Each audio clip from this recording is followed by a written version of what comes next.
for sure. They're right there. And they're on their way back up to the feeding grounds above Alaska, which would be the Bering Sea or the Chukchi Sea. Oh my god. And they're coming from somewhere down in Mexico. So they're seen all over down there. So they're seen off of mainland Mexico, like the Mazatlan area. They're seen up in the Sea of Cortez. They're seen off of Cabo San Lucas. And of course, they're going to be seen all over the Baja California coast.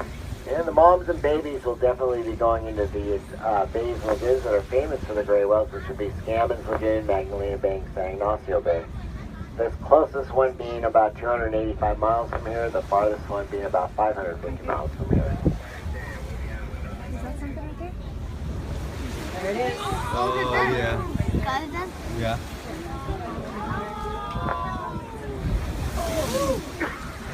So this migration varies in range. It could be anywhere from 10,000 to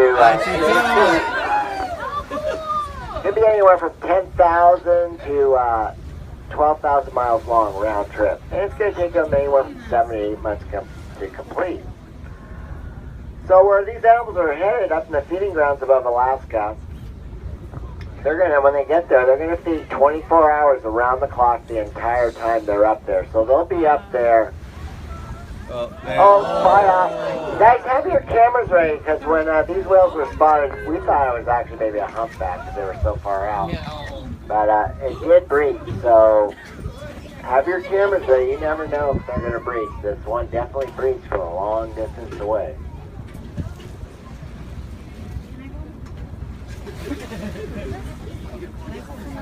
So like I was saying, these are baleen whales. They filter their food. They don't have teeth. Also, all your baleen whales, which would include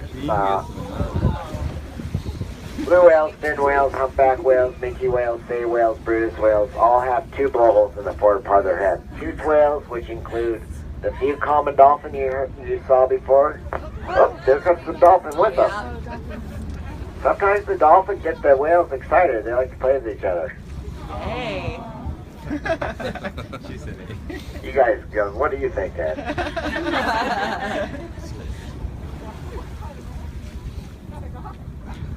Now, sometimes when they get together, the dolphin like to ride on the, like they like to ride in the bow of the boat. Or these things, they like to ride on the right along the head of the dolphin, right ahead of them. Excuse me, the whale. You're cut off. Anyway, so Yeah, exactly. these baleen whales, this is the only bottom-feeding baleen whales there is. The other whales I mentioned are all considered mid-water to surface-feeding whales. Now, these animals are going to feed right off the bottom.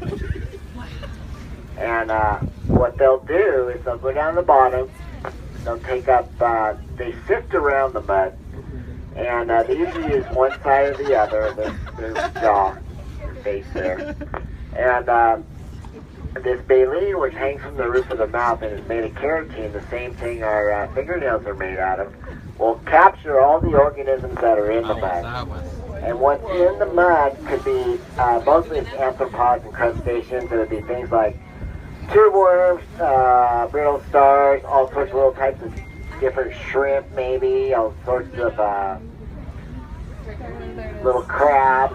So whatever's in that mud, they're going to eat. They cannot sort it out. So whatever's That's a nice picture. they trap, they're going to eat. So a full-grown gray whale, they'll take their tongue, wipe their baleen plates clean, walk the poop in the ball, and swallow it. A full-grown gray whale can eat as much as 1,000 pounds of food in a day. They're not going to do that every day, but they will